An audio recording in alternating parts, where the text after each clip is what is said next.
ವೀಕ್ಷಕರೇ, ಸುದ್ದಿಯ ಸದ್ದಿಗೆ ಸ್ವಾಗತ. ನಾನು ಅರಫಮಂಚಿ. ಭಾರತದಲ್ಲಿ ಕ್ರೈಸ್ತರ ವಿರುದ್ಧ ಹಿಂಸಾಚಾರದಲ್ಲಿ ಭಾರಿ ಹೆಚ್ಚಳವಾಗಿದೆ.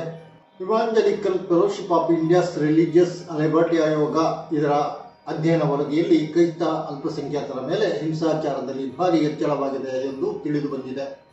ಕಳೆದ ವರ್ಷ 2024ರಲ್ಲಿ ಭಾರತದಲ್ಲಿ ಕ್ರೈಸ್ತರ ಮೇಲೆ ನಡೆದಿದ್ದ ಹಿಂಸಾಚಾರ ದಾಳಿಗಳಿಗಿಂತ ನಿಕಟ ಹಿಂದಿನ ವರ್ಷ ಅಂದರೆ 2023ರಲ್ಲಿ ಹೆಚ್ಚು ಕ್ರೈಸ್ತರ ವಿರುದ್ಧ ದಾಳಿಗಳು ನಡೆದಿವೆ. ವಿಶ್ವಾಸವು ಅಪಾಯದಲ್ಲಿ ಭಾರತದಲ್ಲಿ ಕ್ರೈಸ್ತರ ವಿರುದ್ಧ ಹಿಂಸಾಚಾರ ದೌರ್ಜನ್ಯಗಳು ಎಂಬ ಶೀರ್ಷಿಕೆಯಡಿಯಲ್ಲೇ ಇವಾಂಜಲಿಕಲ್ ಆಯೋಗದ ಅಧ್ಯಯನ ವರದಿ ಈ ವಾಸ್ತವಿಕತೆಯನ್ನು ಬಹಿರಂಗಪಡಿಸಿದೆ. ತೀವ್ರ ಹಿಂದುತ್ವವಾದಿಗಳಿಂದಲೇ ಕ್ರೈಸ್ತರ ವಿಶ್ವಾಸವು ಅಪಾಯಕ್ಕೊಳಗಾಗಿದೆ ಎಂಬುದನ್ನು ಪ್ರತ್ಯೇಕವಾಗಿ ವಿವರಿಸಬೇಕಾಗಿಲ್ಲ. ಇಂತಹ ಹಿಂದುತ್ವವಾದಿಗಳೇ ದೇಶವನ್ನು ಹಿಂದುತ್ವದೆಡೆಗೆ ಧ್ರುವೀಕರಿಸಲು ಯತ್ನಿಸುತ್ತಾರೆ ಎಂಬುದರಲ್ಲಿ ಎರಡು ಮಾತಿಲ್ಲ.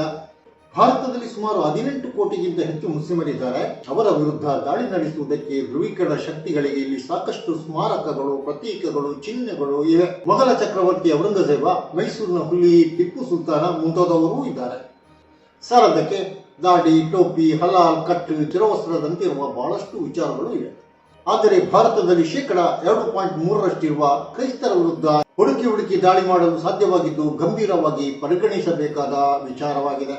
ಅಂದರೆ ಇವರು ಆಡಳಿತ ಯಂತ್ರ ಮತ್ತು ಆಳುವವರ ಒತ್ತಾಸೆಯಿಂದ ಈ ಕೃತ್ಯ ನಡೆಸುತ್ತಿದ್ದಾರೆ ಎಂಬ ಅಂಶಗಳನ್ನು ಕ್ರೈಸ್ತ ಆಯೋಗ ಇವಾಂಜಲಿಕಲ್ ಇದರ ವರದಿಯು ಬಲಪಡಿಸುತ್ತದೆ.